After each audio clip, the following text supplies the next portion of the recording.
This is Sarah Stewart Holland. This is Beth Silvers. You're listening to Pantsuit Politics, where we take a different approach to the news.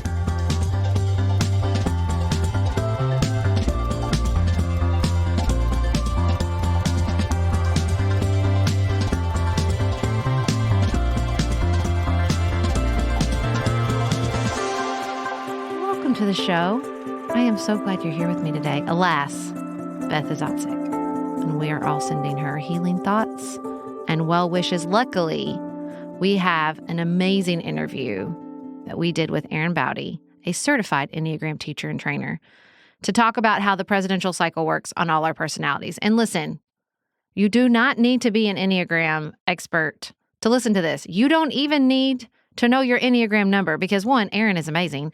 And two, what we're really talking about is how this communal stressful experience we call presidential election is going to act on us and how we are going to act towards each other. And I think that is an interest to everyone. And then outside of politics, Maggie Penton, our community engagement director, is joining me today for Outside of Politics to talk about laundry. Because Beth and I had a conversation about tension in our households. Was that on the premium channels, Maggie?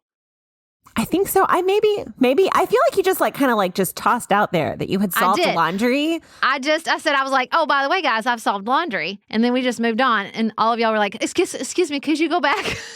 excuse me, question. What do you mean? Can you please tell me? Yes, that's exactly how it went. Yeah. So I'm going to share today that, I don't want to brag. I don't want to overpromise, but I think I have solved it. So that's what we're going to talk about outside of politics. Now, a few housekeeping things before we get to that.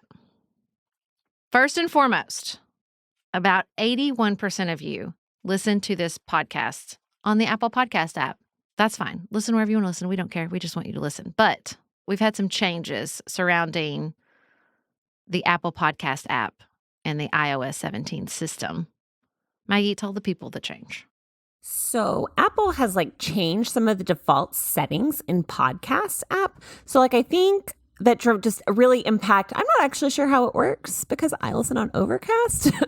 But I think it instead of downloading an episode automatically so that you just play them all, it doesn't. I don't know. But I think what you need to do as a listener is make sure that you're subscribed to Pantsuit Politics. Make sure you're following Pantsuit Politics. Make sure whatever little buttons you need to change so that Apple knows that you're listening to the podcast. Yes, because I think basically what they did is stop downloading several episodes back. Or if you hadn't listened in a while, because I think some of y'all sort of binge listen. You don't listen for a while, then you listen to a bunch. And it won't go back and download those old episodes. And that has dramatically and negatively impacted our numbers, which impacts our ad sales, which is how we run this business, which is how we pay Maggie and Elise. And so it's been intense. And so you can do something to help us with this. We all don't have to be beholden to these iOS 17 changes. So here's what you can do. If you are listening on an Apple device and you have upgraded to iOS 17, you just go into the podcast app. You choose our show and you look for those three dots at the top right-hand corner of the screen, okay?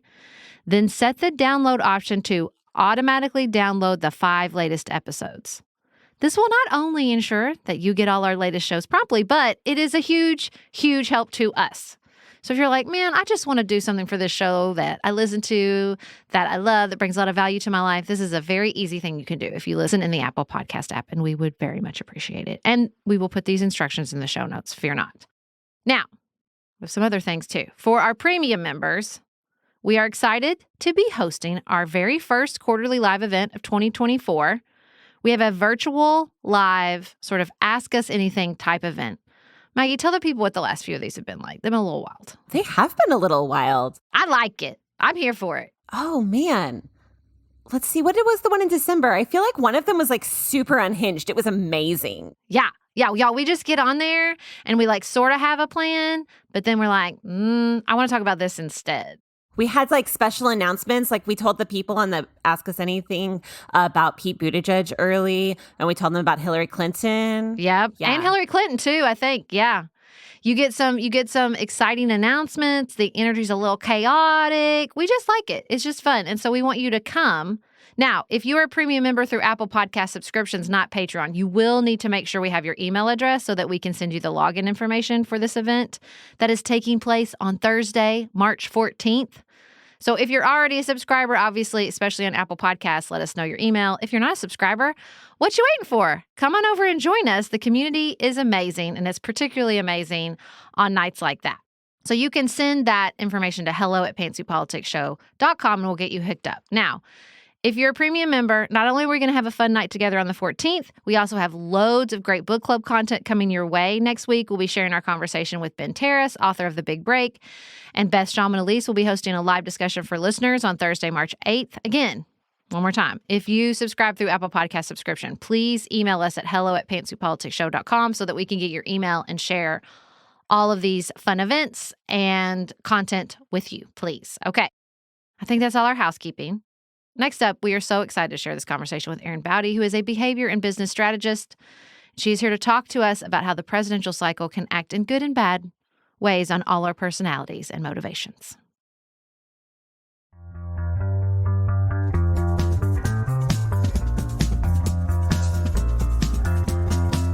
Erin, we are so thrilled to have you here at Pantsuit Politics. I've talked with you on More to Say before, but I believe this is our first introduction of you to the general audience. So will you tell everybody just a little bit about who you are and the work you do? I would love to. I am self-identified as maybe the nerdiest person you'll meet. I have a hunger and an avarice for human behavior and why we do what we do. So I've been working in the field of behavior change and psychology for the past 20 years. And I discovered, like most people, the Enneagram is like a really powerful tool in helping us understand the limits and the hiccups around what makes change hard for us as humans.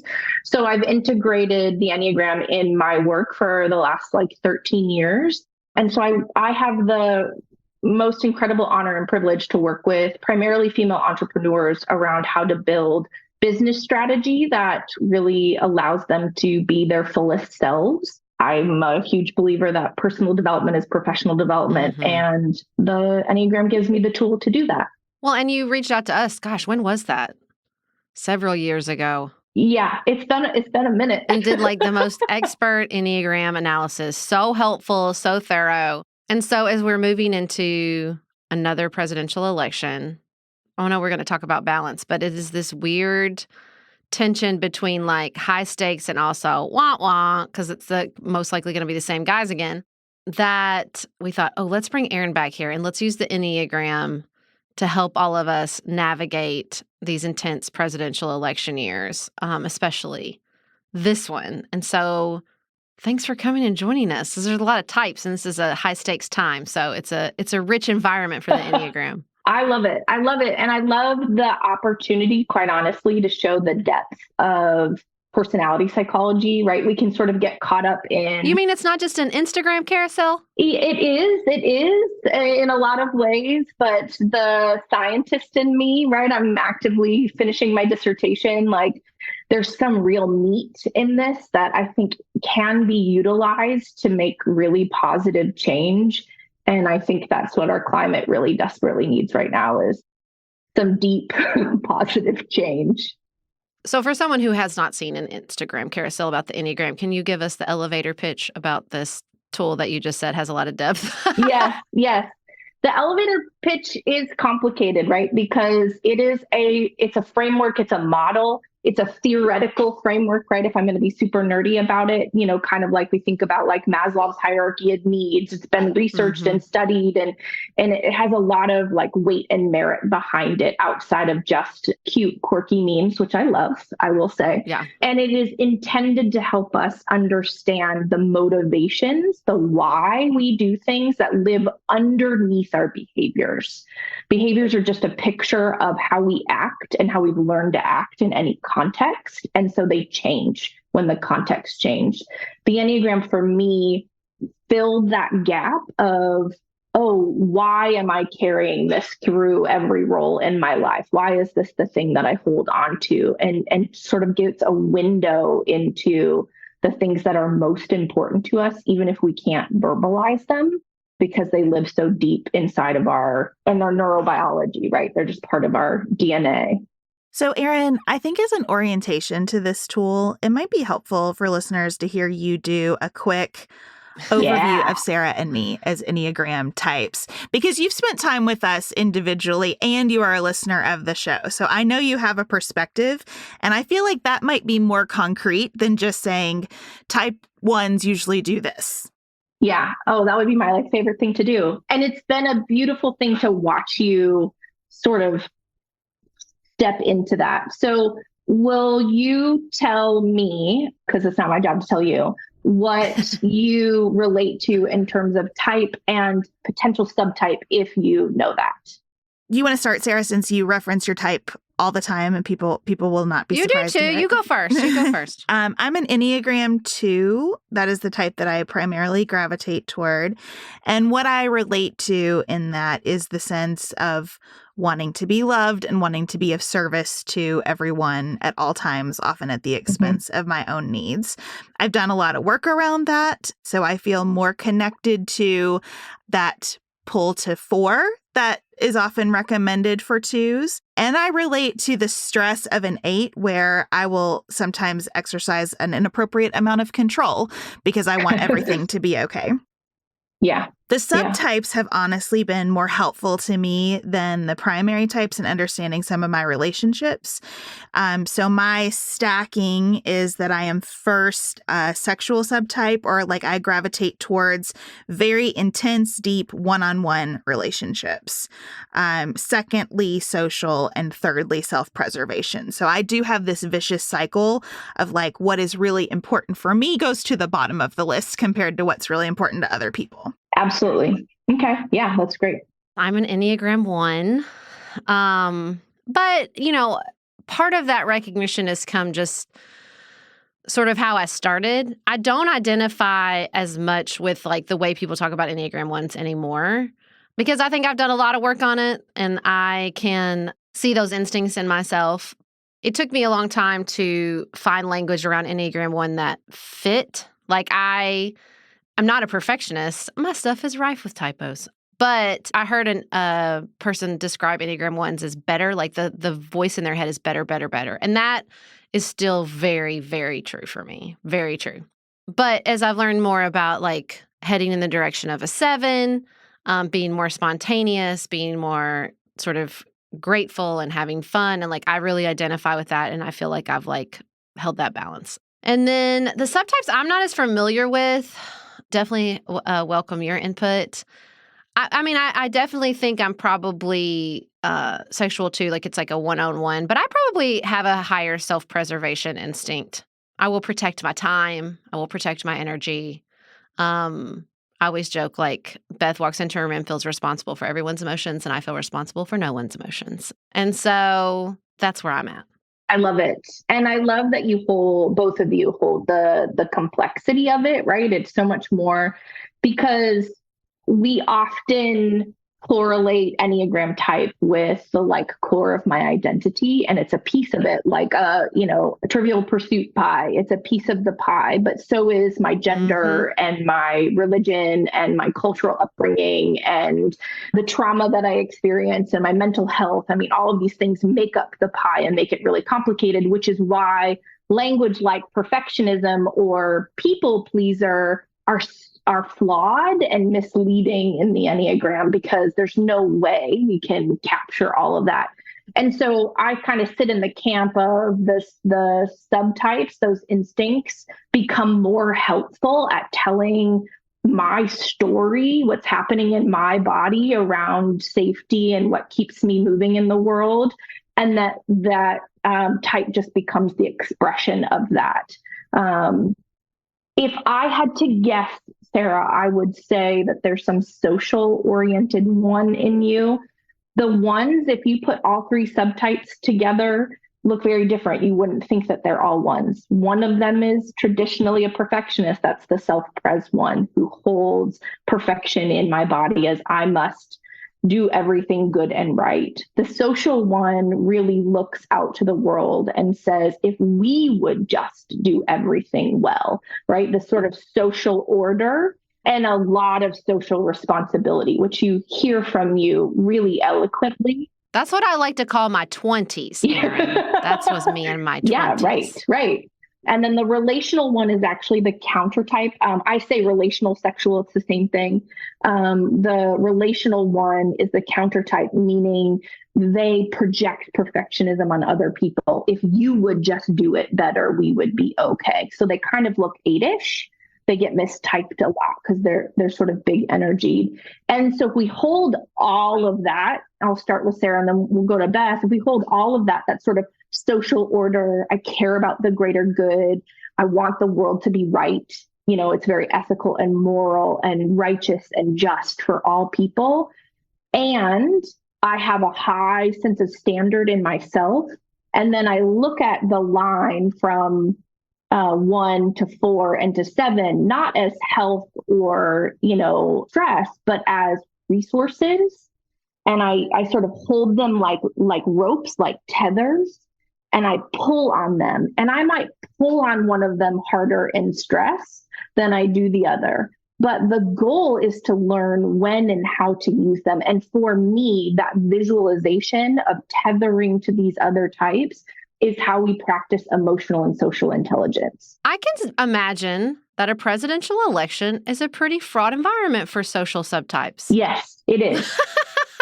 And it's a trigger, right? That social instinct, that's mine too, is rooted in belonging. And everybody wants to belong, but the social aspect of us, that instinctual pattern, is it's tied to my nervous system. It's tied to safety. So rejection means that I am unsafe in this world, and that's the equivalent to death. And it's why twos get mistyped a lot, because we take the belonging and tie it to people pleasing, and we think they're the same thing. And so lots of social subtypes get typed as a 2 because that inherent biological need to be safe at all costs can look like people pleasing. Wow. So yeah, you've got all that complexity. That nervous system spoke to me because in the 2020 election, I had to run for 30 minutes every day, or I was basically in a constant panic attack. I just had to give my body constant feedback. It's okay. It's okay. It's okay.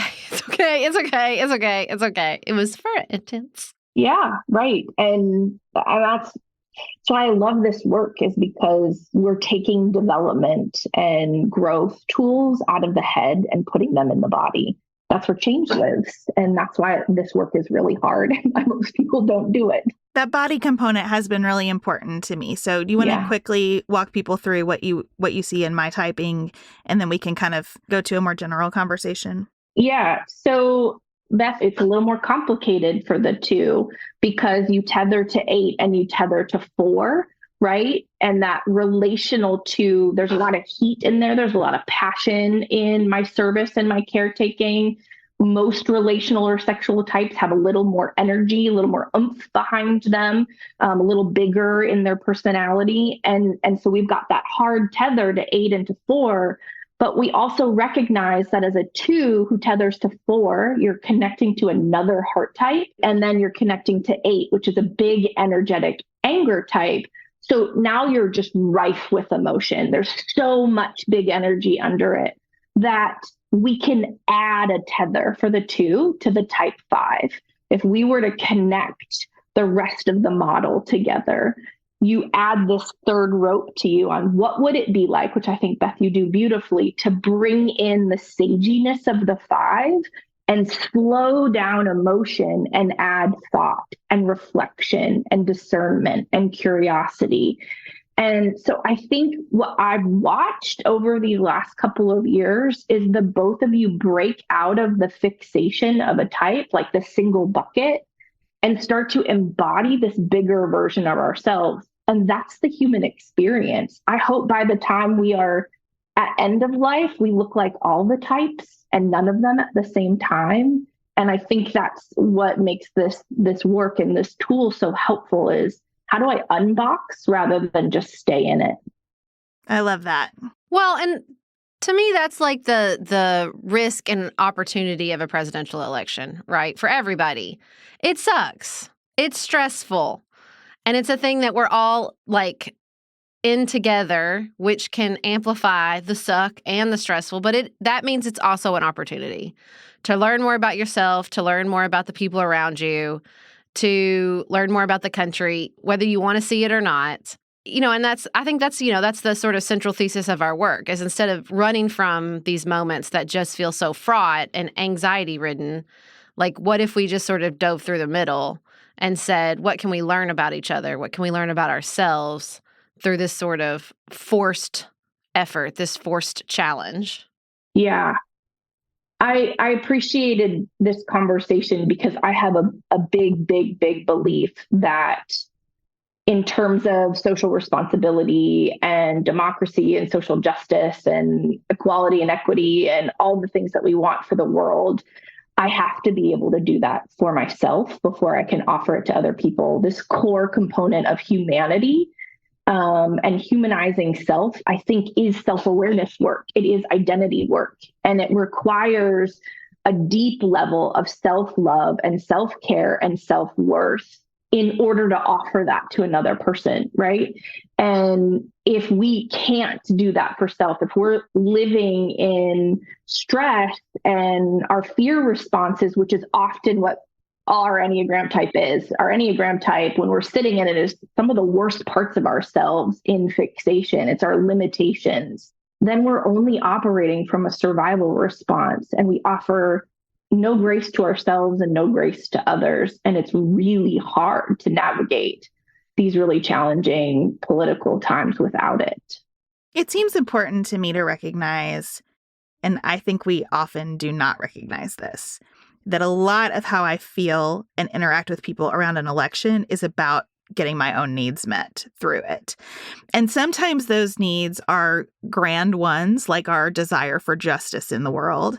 And sometimes they are small ones. Like I notice in myself, one reason that I am kind of womp about this election is that I love the novelty of an election cycle when we are learning about all these new candidates, even people who are never going to get across the finish line. There's a moment when it feels worthwhile to really get to know that person and see what the path for that person could look like and what kind of voter could that person pick up. And as we're recording, this election seems so stuck in two people that we already know very well that my need for that like intellectual novelty is not getting met. And I'm trying to recognize like that doesn't have anything to do with our audience. That's not super helpful. But it does help me, investigate my motivations around how I cover this election. Mm-hmm. Well, and I just think like I like people and I see politicians as people. And I realize that is rare. Like, I don't think a lot of people interact with the election like that. Like, at the end of the day, like, I am fascinated by humans and human behavior. And maybe because I lived in D.C. and was, like, personally interacting with people, that really drives me. Like, when I was reading through some of your list of how the different types interact, my husband is a 6. He is motivated by safety. And it was like you are describing him word for word in your list because he doesn't care. There's no people orientation during the election in the same way that I'm sort of motivated and fascinated by that. And so when he talks about it and it's just like, the world's going to end, this is going to, refreshing the 538 thing 3 million times a day to see where the numbers are, like the fascination with info and wanting information to tell him he's going to be safe. Like, it's just so far from how I experienced the election. And like, I think you just see that play out across families and across couples that self is so consuming. Like we all have, that central character energy that you forget, like that's not what's motivating someone else. Like even if we could just if we could just like have a little pep talk every morning and say, okay, good morning to another day in the presidential election year. It's very stressful. Your stress will bring out things in you that it will not bring out in other people and vice versa. Just a fun, friendly reminder for everybody. And their stress doesn't necessarily mean anything about you. Yes, that's the hardest one. And we take it so personally because we're in stress, because we're tender, because our body's vulnerable. we feel emotionally vulnerable, that when somebody doesn't accept our idea or whatever our trigger is, it's another hit to our body to say, go into protective mode, dive deeper into these things that aren't serving me.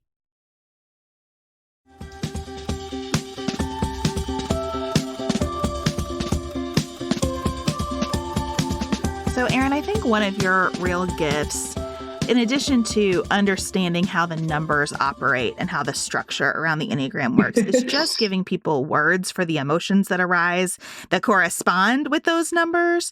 So knowing that we have people who don't know what their type is listening, can you walk through what are some of the stressors that arise commonly for all the types around an election? Yeah. And what I want to sort of qualify is that the sort of natural responses for people to go, well, lots of those things are true for me. The answer to that is yes, right? Lots of these things, because again, we look at behavior. Behavior is learned. It's contextual. It is a skill around adaptation. So my hope is, we see lots of ourselves in these things.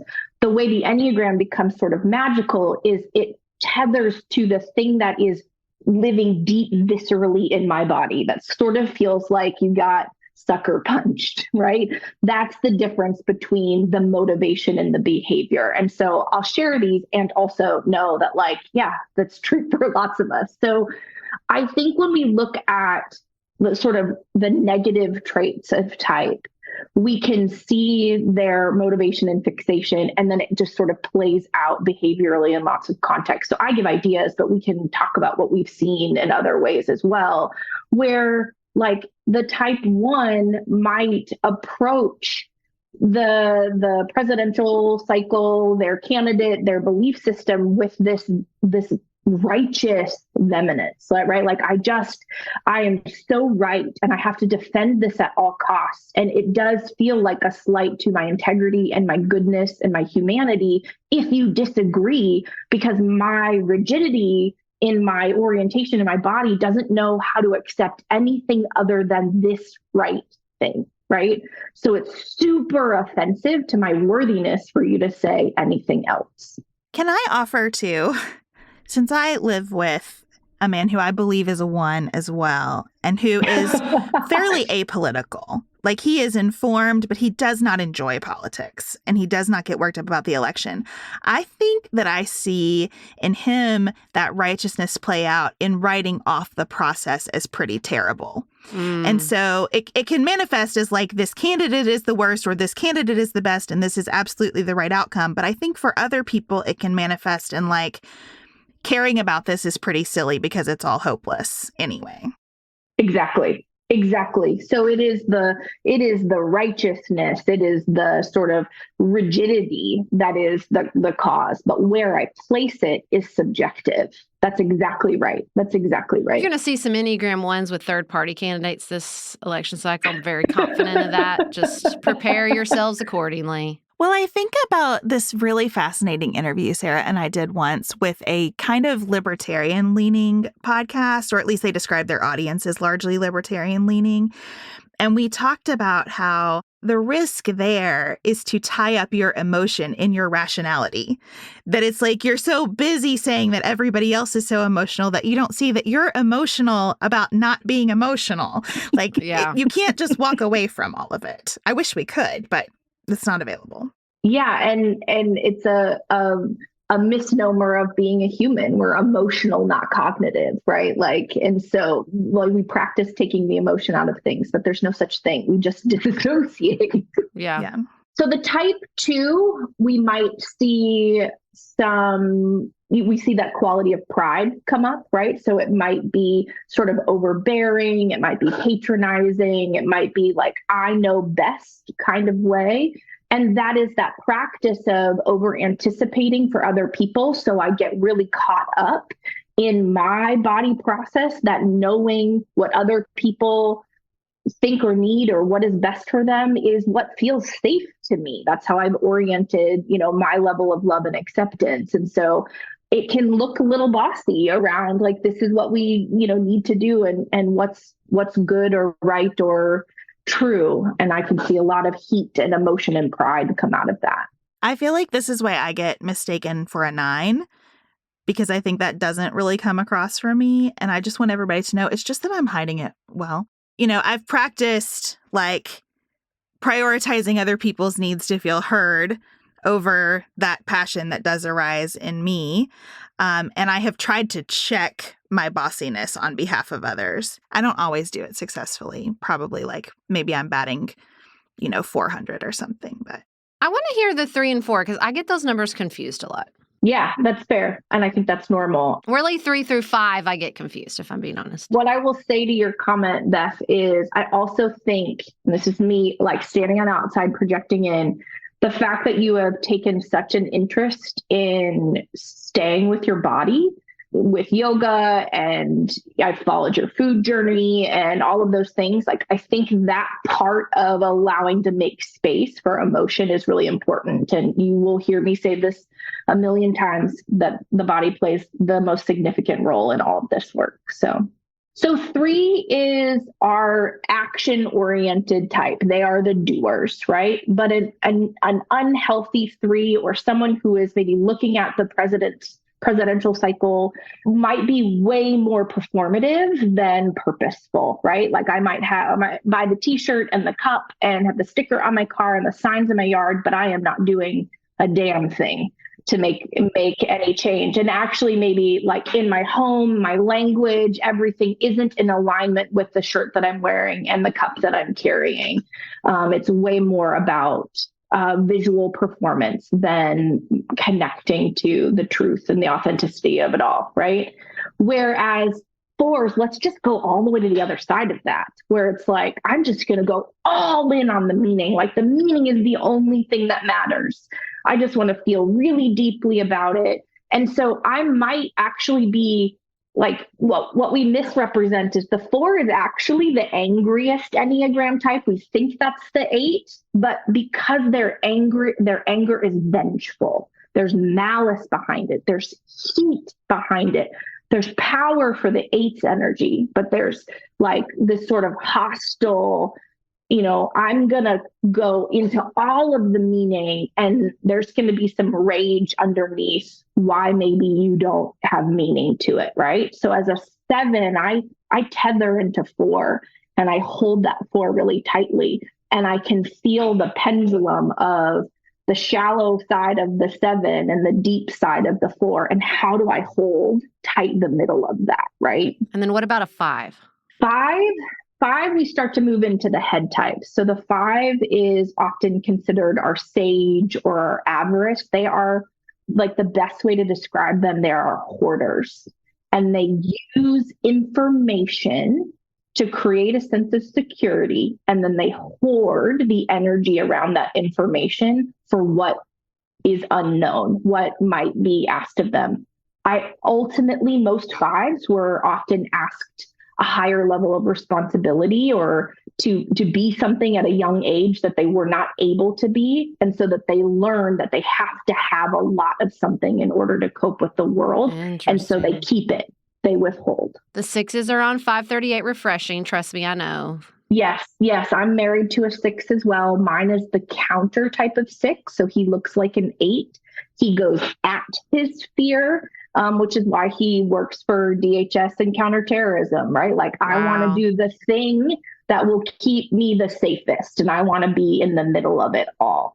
And so again, motivated by fear and distrust. So an unhealthy version of 6 would be very distrusting of candidates, their word, the process, right? Like, very conspiracy ridden, like I don't believe anything that I hear. Nothing is good information, which is hard to navigate. Or good enough. That's what it feels like with my husband. He can't get enough good information. It doesn't matter if somebody's like, they're polling at 99%. He's like, I don't trust it. Yes, I live with that. I would feel like a 7 would struggle during a presidential because they like, fun and spontaneity, and they avoid pain. And it's a kind of a painful process, right?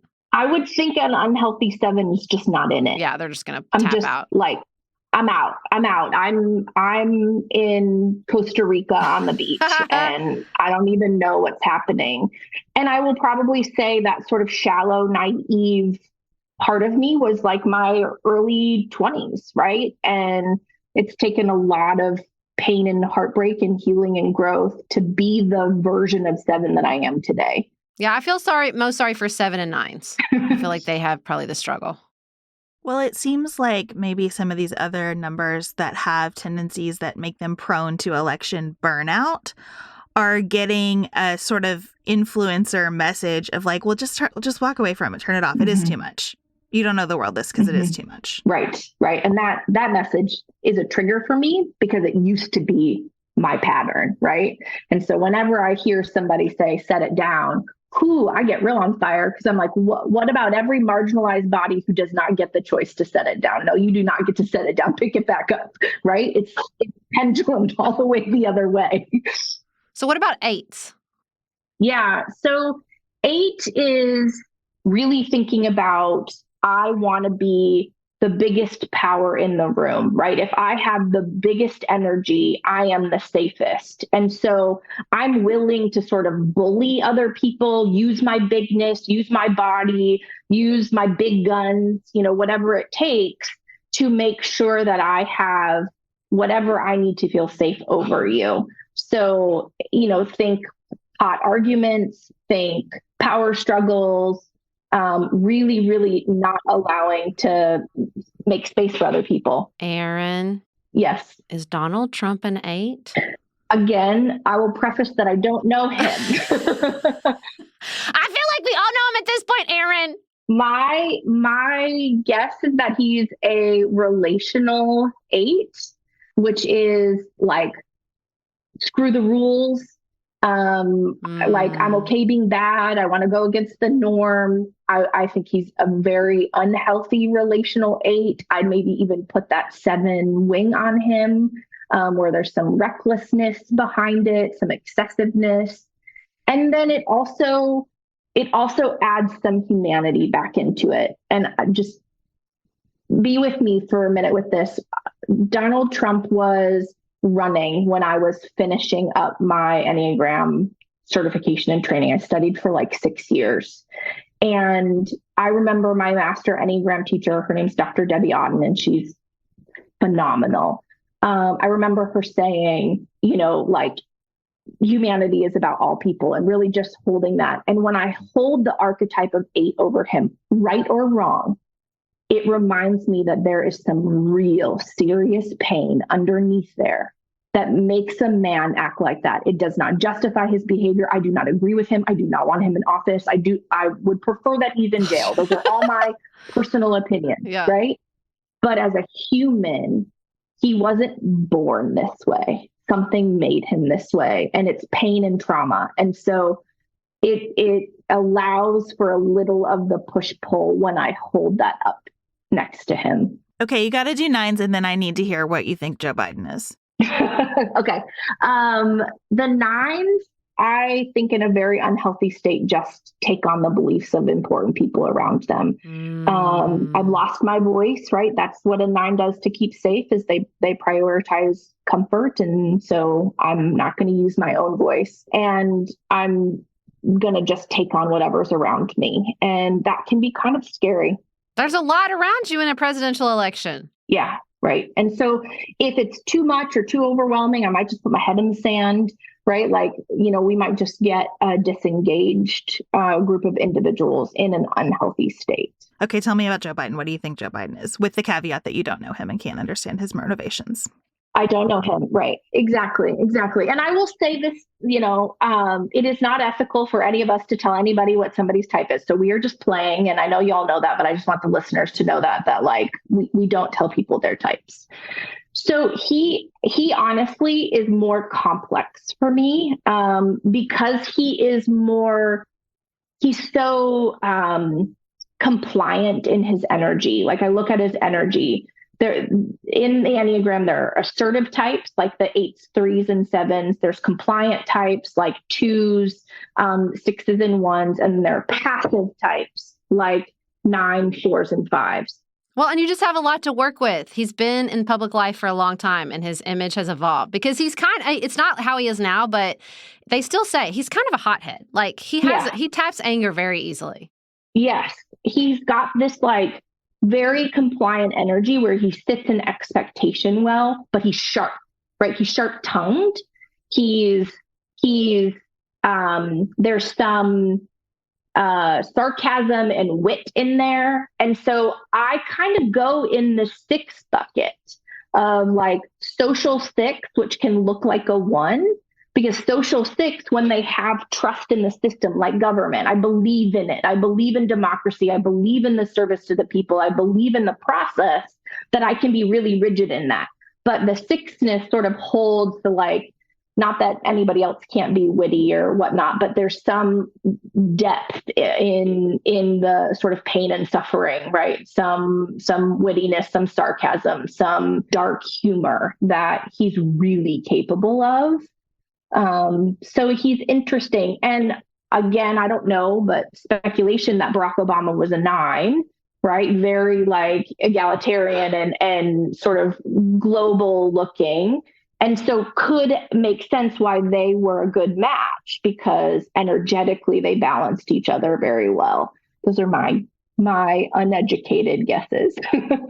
Well, this leads into my next question, which is what I think the other thing that we're like sort of talking around, but I want to name, is in an election cycle, because it is such a battle of personalities, it's not just the people around you that are going to act on you in the stress cycle. It's the candidates themselves and their personalities. And if you, like, they might balance you, they might be the same as you, they might act like increase that stress, by tenfold because of their personality. Like, I mean, I know people who, grew up with narcissists who felt like just triggered left, right, and center by Donald Trump, So I think you also have to think about how these personalities affect you. Like, listen, Hillary Clinton and I's personalities are pretty aligned. Like our Enneagram types, like if she's not a 1, I don't know who is, I would guess that too. I would guess it too. Exactly. But I think she's a very healthy one. And so it was like watching her, it just, so when people would talk about her,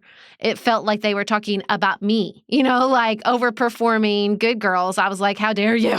Like it just, so I think that's another thing you have to remember is like whatever the personality that's playing out in this way, like that's going to act on you too. Right.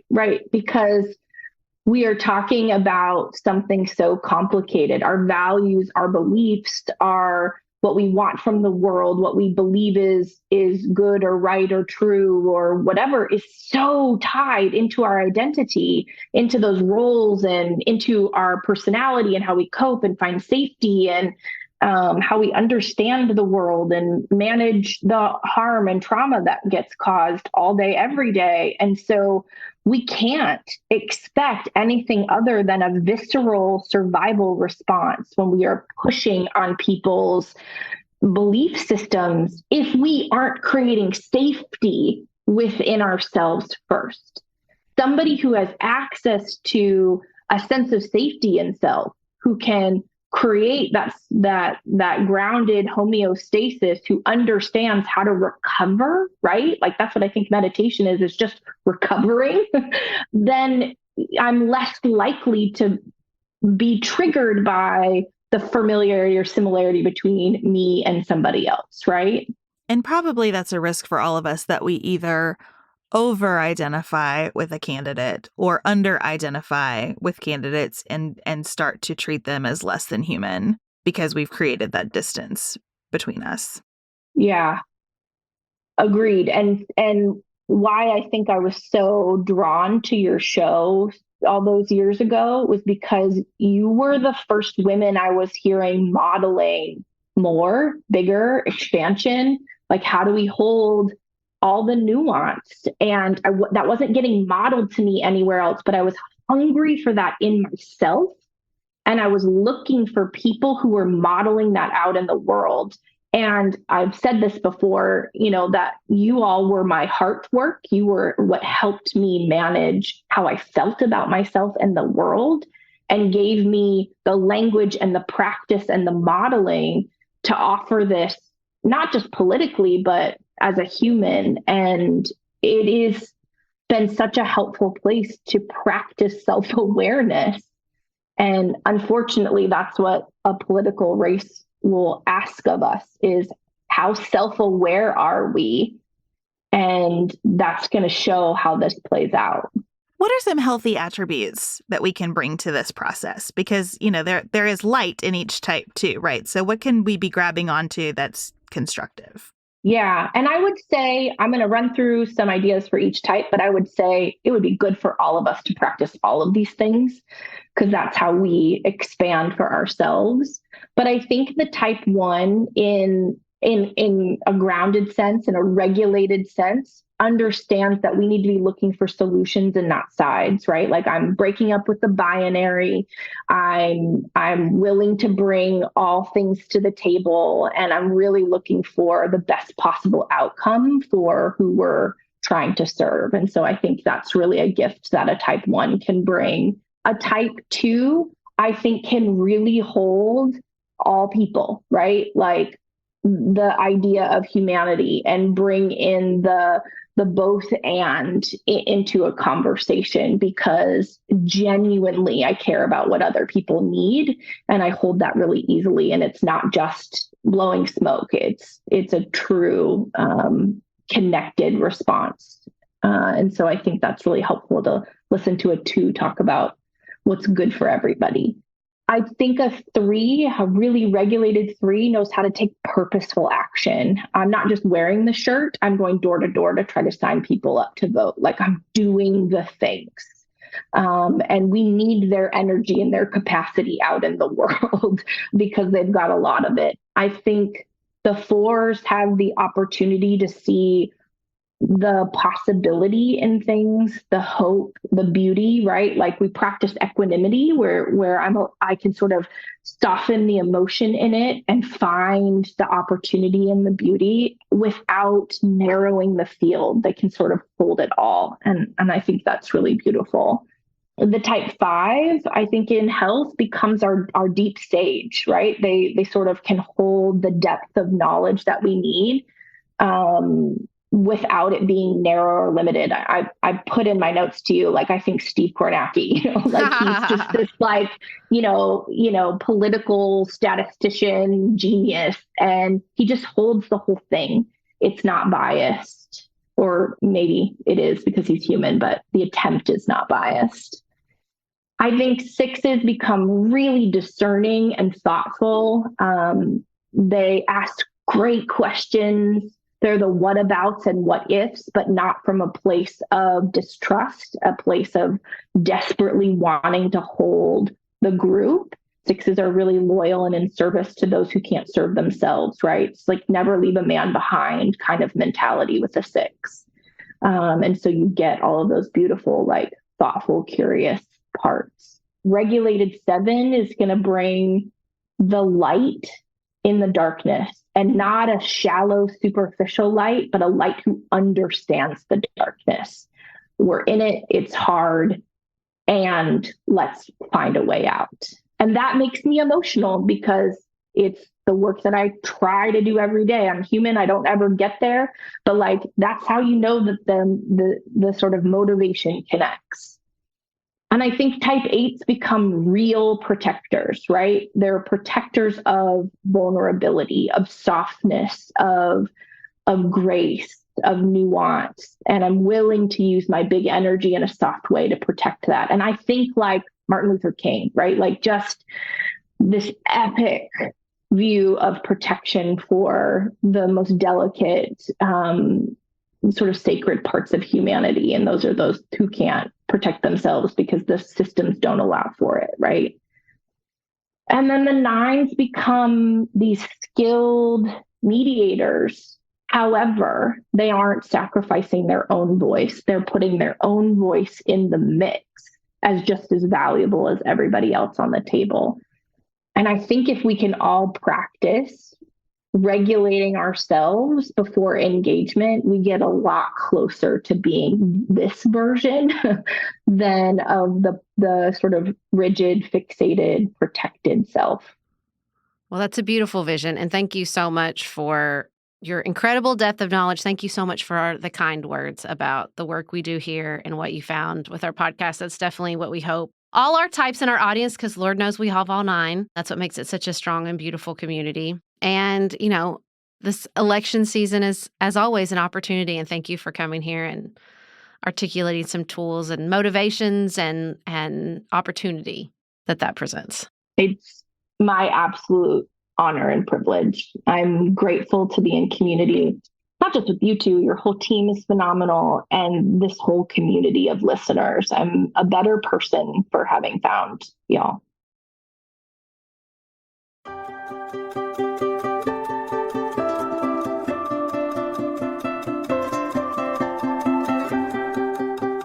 Maggie, we're here to talk about laundry.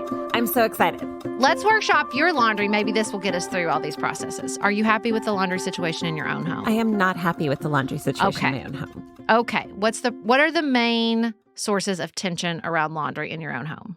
So, first of all, I tend to let it all build up until I've run out of clothes. Yep. See, no. Then I do the laundry, and then it has to sit for a little while. There's the sitting process. Mm-hmm. Then you have a mountain to deal with. You've created it. Yes. And then I have a mountain, and then I'm ooh, I would rather do literally anything than fold that. And it just sits in the basket, and then you get confused about what's clean and what's dirty and what I've worn and what I haven't worn. This is very bad, Maggie. I don't want this life for you. I don't want this. I will say that at this moment, I have been stuck at my house because my kid had a stomach bug. And right now, at this moment, all of the laundry is put away. So I'm ready to begin anew right now. Okay. This is a good start. Okay. First and most important question. Do your children do their own laundry? They do not.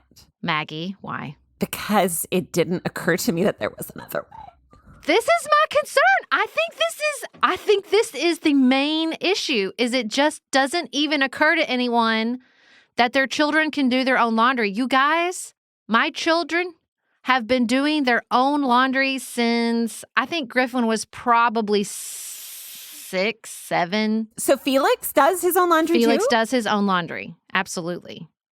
Okay, here's how, though. It's not so simple as me just proclaiming, have your kids do their own laundry. You got to be a lot less precious about the clothes, first and foremost, okay? And I am not precious about their clothes. 1, because they wear a lot of hand-me-downs. And 2, because it is more important to me, and I think it is a better investment in both time and money in the long run that my children learn how to do their own laundry than I eke out a few more wears from their clothes. Do you see what I'm saying? This is a time-money calculation. I will add as to affirm your instinct here. I was talking to Daniel, just kind of reflecting on some of the things that maybe we would do differently than our parents. And he was because his mom did his laundry for him until he was 18 years old and joined the United States Coast Guard and was in boot camp. And then he suddenly had to do his own laundry. And he was that didn't help me. No. It was very overwhelming to not only have to learn become all an of the adult, things, but also have to learn how to do laundry. Yes. Okay. So I affirm this. Yes. And they can do it. Absolutely. Here's the 2 tools you need to have your children do their own laundry. And really, the laundry hamper I'm going to talk about is also a key tool to tackling your own laundry. So everyone in my family, except my husband, who has disregarded my advice and has his own struggle with his laundry, but that's his journey, not mine, because I don't do his laundry either. Okay, so everybody does their own laundry. And everyone has a small mesh pop-up hamper. Do you know what I'm talking about? Yes. Little. Okay? Right, because because that's the other thing. If it's too big, then the basket and the laundry is not matching. Exactly. We want a small pop-up hamper that holds about a big load of laundry, but 1 load of laundry, okay? And then on top of the washing machine, there are Tide cold water pods. Everybody just, when their hamper is full, they go down to the laundry room, they put everything in the washing machine together, they pop in a Tide cold water pod, they start the laundry, they move on with their lives. Okay, now I work from home, so I do sometimes switch people's laundry over to the dryer. But if they're home, I say, hey, your laundry's done, go switch it over. So there's a little bit of oversight, but not a lot. Do you have a front-loading washer? I do, but I will not again. When it breaks, I'm going back to top-loading. Okay. Because see, that's a little problem for me with my my younger daughter. I don't think she's tall enough to like reach. So, because they will put the laundry in the washer and like I don't have the Tide Pods. I feel like I could get Tide Pods. The Tide Pods are key. Because, yeah, they struggle with like the liquid is too heavy to like pour it. Yes, exactly. So I have like a little glass jar right on top of my washing machine full of Tide Pods. They open it up, they pluck a Tide Pod in, they moved on. Because that would fix it. Yeah, so they can get it in, even with a step stool. They can get it in the laundry. You might have to switch it over, but they get it in. Okay, so we've gotten the laundry to the washing machine. We, for the most part, have gotten the laundry to the dryer.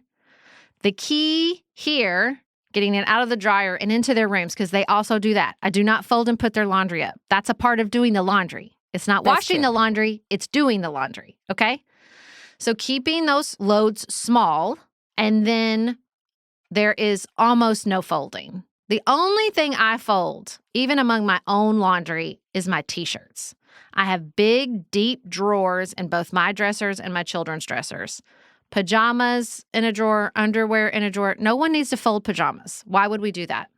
Are we worried about them being wrinkled? I love Marie Kondo, but that's unnecessary, especially for children. They don't fold their own T-shirts.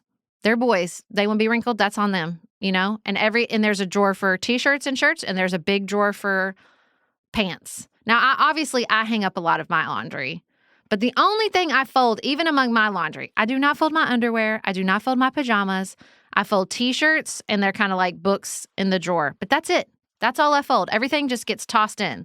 So I timed myself the other day thinking we might be having this conversation, and it takes me 5 minutes or less to pull everything out of the dryer, take it into my room, and everything's in the same like central location. So I'm not going to a bunch of different places. It's like one dresser holds everything inside my closet. One dresser in their room holds everything. Do you see what I'm saying? Yeah. We're trying to remove tension. Yeah, that's fine. It's like, because yesterday when I was like stuck at home, I like went through my daughter's drawers and it was like, I did help her. I helped her because it was like all of her shirts, shorts, pants were all like together in the drawers.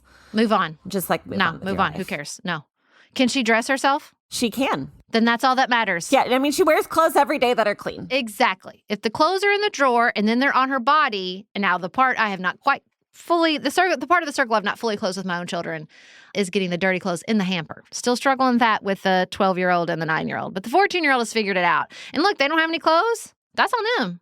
That's on them. Because they didn't do their laundry. They didn't do their laundry. They need to do their laundry if they want to wear clean clothes. This is a very important part of the process. Is it their job to just to like, since we're solving my problems here, thank you everybody.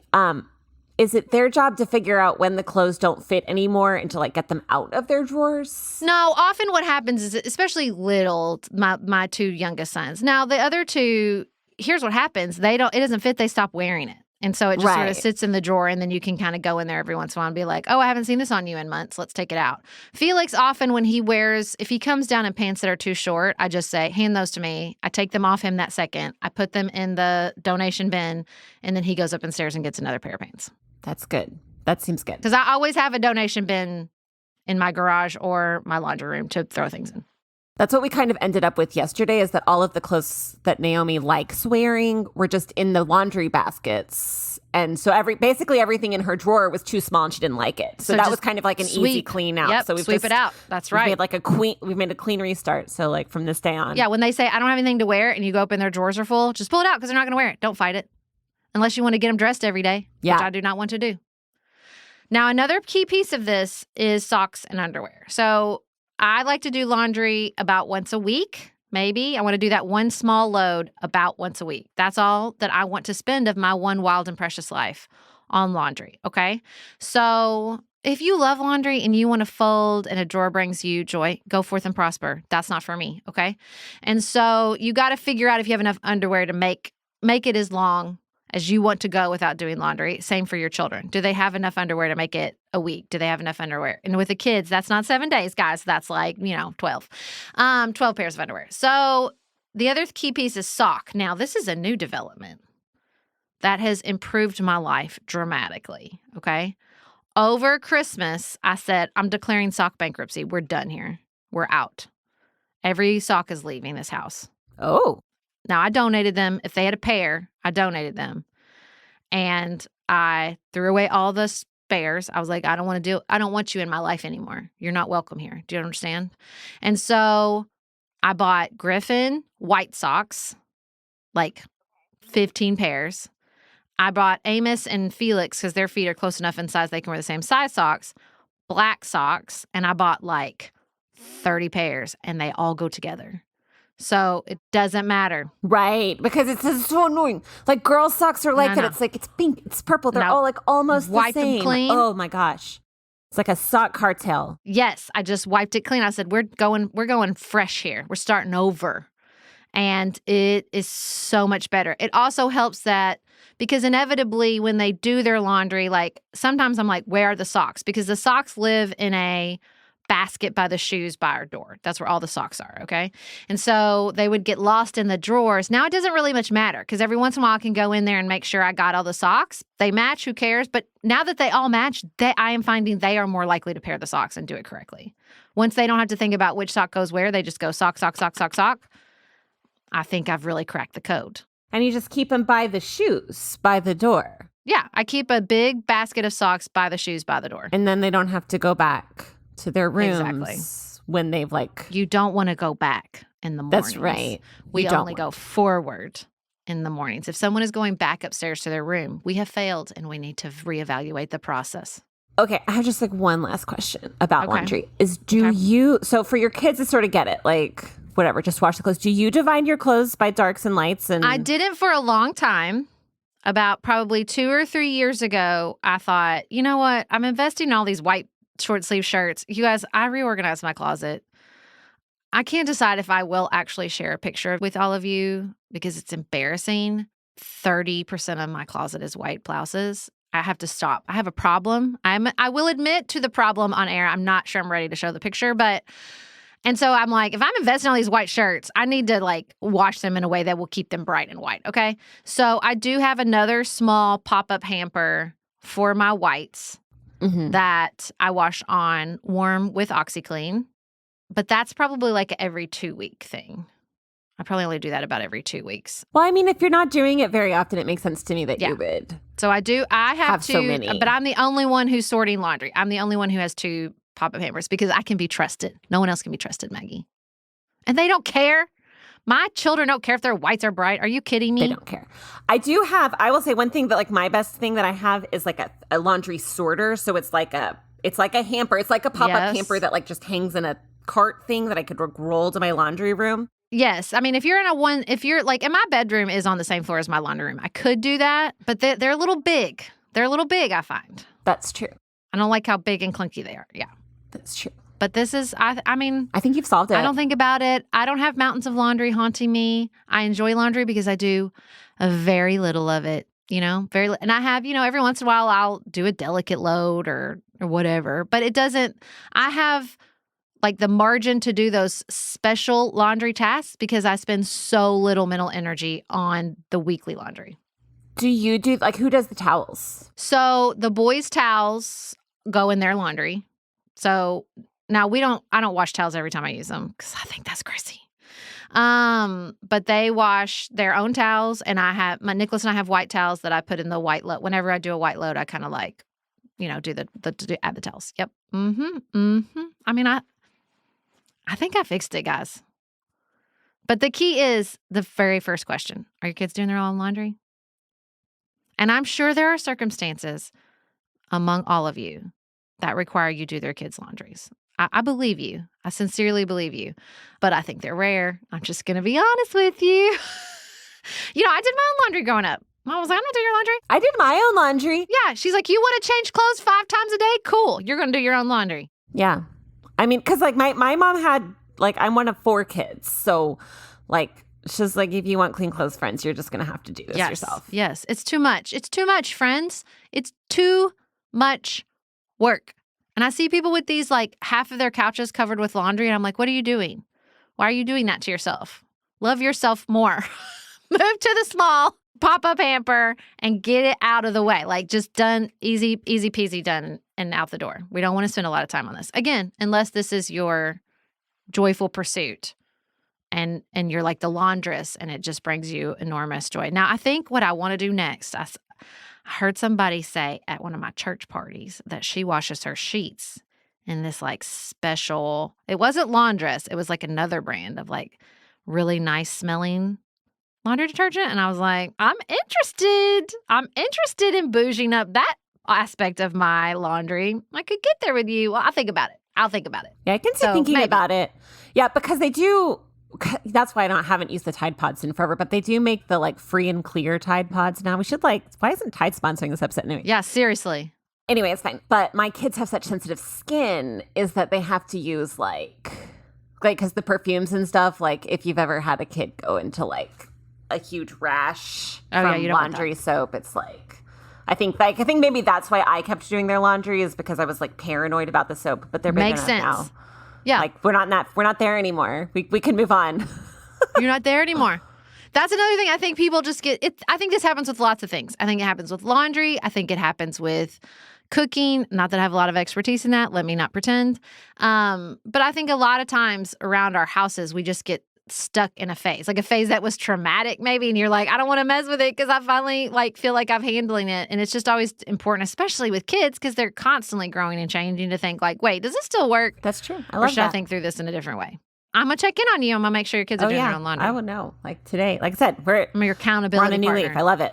I'll post them. I'll make a video of them doing laundry and I'm gonna post it on the internet. Be like, oh, yeah, I'm so excited. I'm so excited for that. All right. Well, thank you for joining us. Don't forget, if you are listening with the Apple Podcast app, please go to those settings for our show and set the download option to automatically download the last 5 episodes. This makes a huge difference for us, and we really appreciate it. We look forward to all of you joining us on our premium channels. And until next week, keep it nuanced, y'all.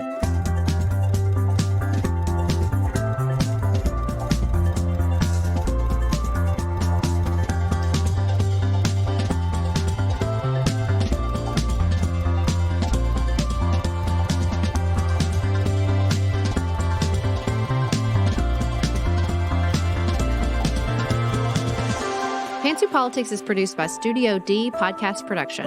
Elise Knapp is our managing director. Maggie Pinton is our director of community engagement. Xander Singh is the composer of our theme music with inspiration from original work by Dante Lima. Our show is listener supported. Special thanks to our executive producers, Martha Brunitsky, Allie Edwards, Janice Elliott, Sarah Greenup, Julie Haller, Tiffany Hassler, Emily Holiday, Katie Johnson, Katina Zuganellis-Kasling, Barry Kaufman, Catherine Vollmer, Lori Ladow, Lily McClure, Linda Daniel, The Hutchins, Tracy Putoff, Sarah Ralph, Jeremy Sequoia, Katie Steigers, Karen True, Annika Uvaline, Nick and Elisa Valelli, Amy Whited, Emily Helen Olson, Lee Shea McDonough, Morgan McHugh, Jen Ross, Sabrina Drago, Becca Dorval, Christina Quartararo, Shannon Frawley, Jessica Whitehead, Samantha Chalmers, Crystal Kemp. The Adair family.